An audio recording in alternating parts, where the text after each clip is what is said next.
Some people are working 3 to 5 extra years they never needed because of a retirement number that was never actually calculated around their life.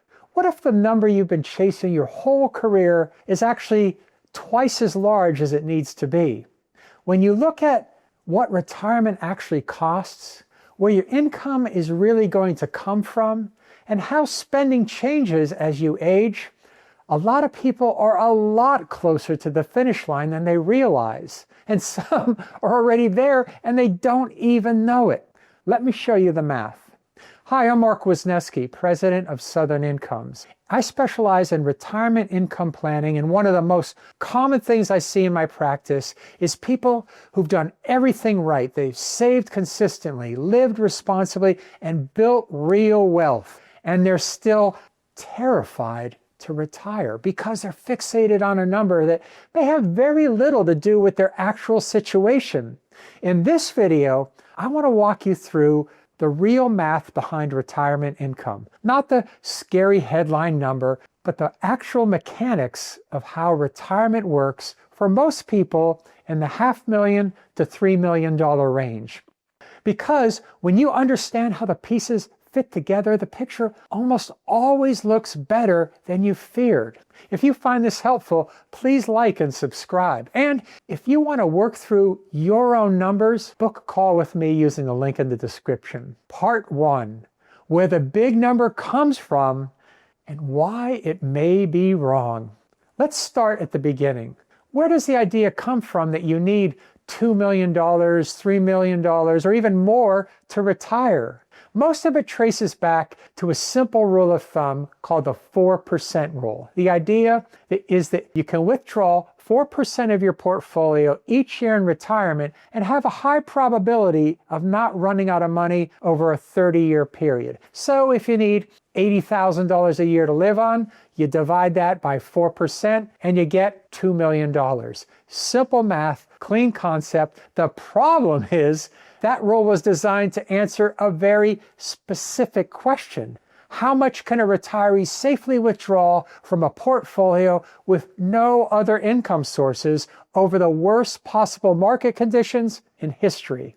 It was built as a stress test, not a retirement plan. And for most people, especially those who've paid into Social Security their entire working lives, using that rule as your primary retirement target, it can leave you wildly overestimating what you actually need to save. You're solving a problem that isn't even yours. Part 2, Social Security is doing more heavy lifting than you think. Here's a piece of the puzzle that gets underestimated the most: Social Security.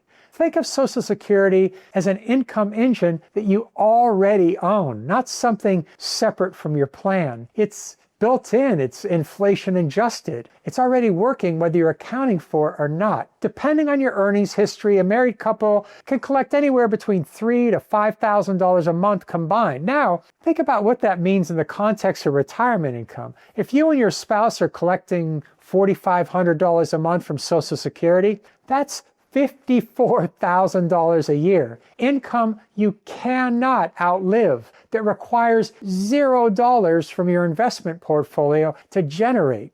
If your retirement lifestyle costs $90,000 a year, Social Security may already be covering $54,000 of that. That means your portfolio only needs to generate $36,000 a year, not $90,000. Run that through the 4% rule and you need $900,000, not $2.25 million. That's a dramatically different number, built on the same lifestyle assumption.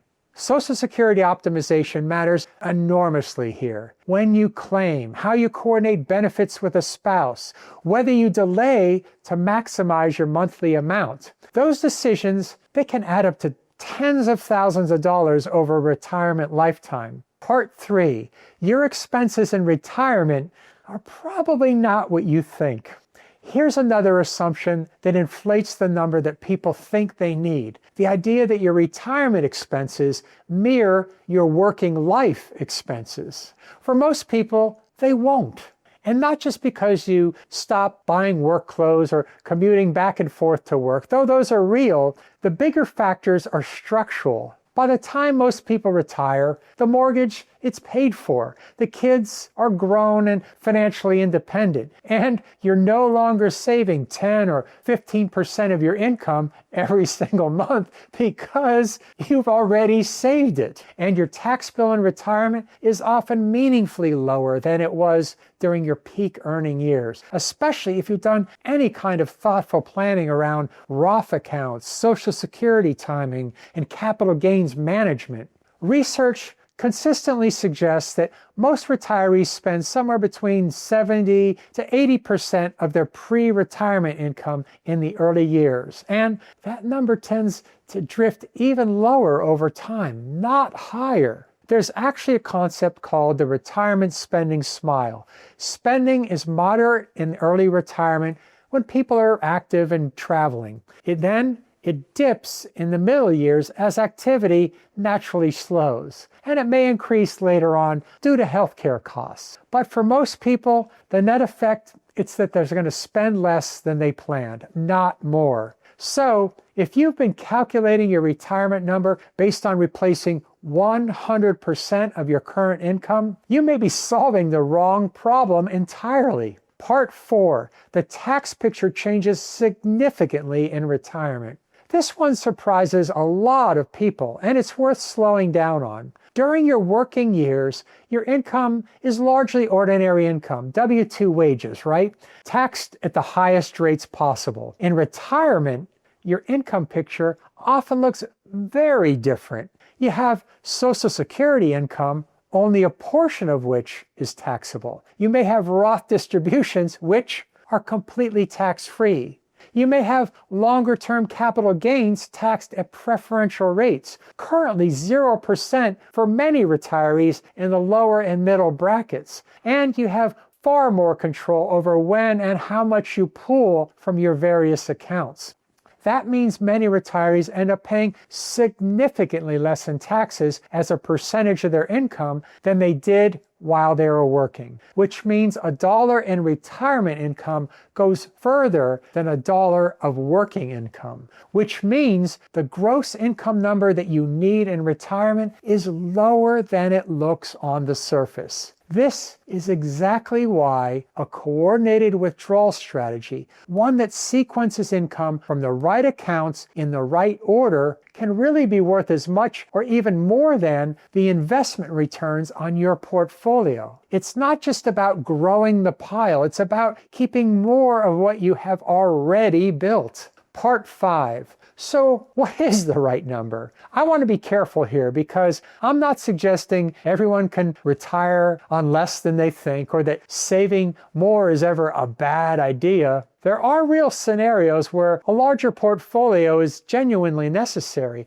Longer retirement timelines, significant healthcare needs, legacy goals. How about a spouse with limited Social Security history or a lifestyle that simply costs more? But what I am saying is this. The number that you've been told to chase may have been calculated without accounting for your Social Security income, without accounting for your likely spending reduction in retirement, without your tax efficiency, and without the flexibility that a good income plan can create for you. In my experience, sitting across the table from retirees and pre-retirees, the conversation almost always goes the same way.